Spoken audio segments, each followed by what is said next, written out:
اللہ اور اللہ والوں کو چھوڑ دو، تفسیری ترجمہ عرض کر رہا ہوں، یعنی صحابہ کو چھوڑ دو، حضور کے ماننے والوں کو چھوڑ دو، باقی ساری دنیا کے کافر اکٹھے ہو جاؤ، ایک آیت بس قرآن جیسی لے کے آؤ، ایک آیت لے کے آؤ، ان کنتم صادقین، اگر تم سچے ہو۔ جوانوں سنو، کہا ایک آیت، اور یہ چیلنج آج تک قرآن مجید کا موجود ہے، آج تک وَإِن كُنتُمْ فِي رَيْبٍ مِّمَّا نَزَّلْنَا عَلَىٰ عَبْدِنَا فَأْتُوا بِسُورَةٍ مِّن مِّثْلِهِ، تم قرآن کے مقابلے کی ایک صورت لے کے آؤ اور سارے حمایتی اکٹھے کر لو اپنے، ان کنتم صادقین، اگر تم سچے ہو۔ جواب تو ادھر سے آنا تھا نا، لیکن کائنات کے رب نے جواب بھی خود دیا، فرمایا فَإِن لَمْ تَفْعَلُوا وَلَن تَفْعَلُوا، اگر تم نہ لا سکے، اور فرمایا تم لا سکتے بھی نہیں، نہ خنجر اٹھے گا نہ تلوار تم سے، یہ بازو میرے آزمائے ہوئے، وَلَن تَفْعَلُوا، تم لا بھی نہیں سکتے، فَاتَّقُوا النَّارَ الَّتِي وَقُودُهَا النَّاسُ وَالْحِجَارَةُ، پھر اس آگ سے ڈر جاؤ جس کا ایندھن آدمی اور پتھر ہے،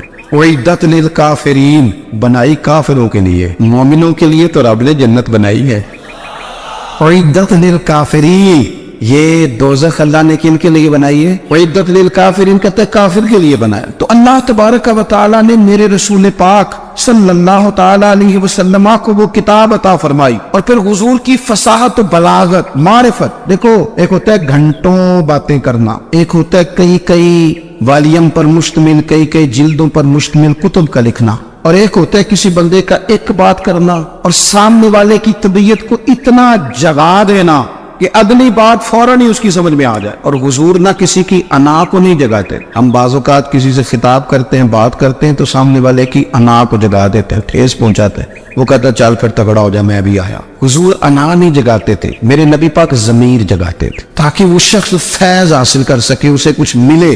نبی کریم کا جو انداز تکلم ہے وہ اس طرح کا ہوتا تھا کہ انسان خود بخود کھل اٹھتا تھا کہ مطلب یہ بات ہونے کیا لگی ہے، مطلب حضور کیا فرمانے لگے۔ نبی کریم صلی اللہ تعالی علیہ وسلم، ایک دن محبوب کریم نے صحابہ کے دیے حضور کی فصاحت و بلاغت دیکھے، فرمایا محبوب نے کتنا نادان ہے وہ شخص جو اپنے ماں باپ کو گالی دے۔ کھلی ہو گئی لوگوں کی آنکھیں، کان کھڑے ہو گئے کہ یا رسول اللہ کون ایسا بدبخت ہے جو ماں باپ کو گالی دے گا۔ اب جب سوالات ذہنی سطح پر پوری طور پر ابھر گئے نا، تو اب رسول کریم نے بات سمجھائی، یہ ہے فصاحت و بلاغت، تیرے آگے ہے یوں دبے نچے۔ فصحا عرب کے بڑے بڑے، کوئی جان منہ میں زبان نہیں بلکہ جسم میں جان نہیں۔ یا رسول اللہ کون ایسا نالائق ہے جو ماں باپ کو گالی دے؟ اب جب ذہنی سطح یہاں تک ابھر آئی تو اب حضور نے سمجھایا، اور میں جب تم کسی کے ماں باپ کو گالی دو گے نا تو وہ بھی تو جواب میں تمہارے ماں باپ کو دے گا نا، تو فی نفس ہی یہ تم نے خود ظلم کیا ہے اپنے ماں باپ۔ کیوں تم نے ایسا لہجہ اختیار کیا کہ جس سے سامنے والے کی انا جاگ جائے اور وہ تمہارے مقابلے میں آ کر کے کھڑا ہو جائے؟ کیوں تم نے اس طرح کے انداز اختیار کیے کہ جس سے سامنے والا بھی سارے پنجے کھڑے کر کے باہر نکل آیا کہ آ جاؤ پھر میں بھی میدان میں حاضر ہوں؟ رسول کریم کی فصاحت بلاغت دیکھیں نا، حضور 2-4 جملوں میں ساری بات سمجھا جاتے ہیں۔ ایک حدیث پاک اگر ہماری سمجھ میں آ جائے، ایک روایت، نبی پاک صلی اللہ تعالی علیہ وسلم نے فرمایا خوبصورت مسلمان وہ ہے جو بے مقصد باتوں کو چھوڑ دے۔ لو اس سے پوری زندگی سجائی جا سکتی ہے، ایک جملے سے، کوئی لمبی چوڑی باتوں میں جانے کی ضرورت نہیں۔ کہا خوبصورت مسلمان یہ ہے جو بے مقصد باتوں کو چھوڑ دے، نا یعنی باتوں کو، کیا کہتے ہیں ہمارے دیہات کے لوگ، جڑے پنڈ جانا نہیں اودا راہ پوچھنے دی، لیکن آج کل لوگ باز آندے یعنی جس بات کا بالکل تعلق نہیں نا وہ بات بھی کرتے جاتے، جس کا شعبہ ہی نہیں وہ بھی چھلانگ لگا کے اس میں آ جاتا ہے۔ ہم اپنا وقت ضائع کرتے، اپنی صلاحیتیں ضائع کرتے، اپنا نقصان کرتے، ہم اپنا کام صحیح کر کے نہیں کرتے اور دوسری ساری دنیا کو ٹھیک کرنا چاہتے ہیں۔ او بھائی آپ جس جگہ جس شعبے سے تعلق رکھتے ہیں آپ اپنے معاملات میں مضبوطی پیدا کریں۔ حضور نے اپنی فصاحت کے ساتھ بلاغت کے ساتھ لوگوں کو قائل کیا، اور قرآن مجید کی تاثیر کا یہ اثر میرے کریم رسول نے دکھایا کہ رات کو جب حضور بیٹھ کے قرآن پاک پڑھتے تھے نا، جب یاسین والے نبی خود یاسین کی تلاوت کریں، جب طٰہٰ والے محبوب خود طٰہٰ کی تلاوت کریں، غور کرو نا، جب مدثر والے محبوب خود ان جملوں کو ادا کریں، یعنی جن کے بارے میں آیت آئی ہے، جب وہی یہ آیت پڑھیں کہ انا اعطیناک الکوثر، یعنی جن کا ذکر ہو رہا ہے، جب وہ یہ بات کریں کہ یا ایھا النبی انا ارسلناک شاہدا ومبشرا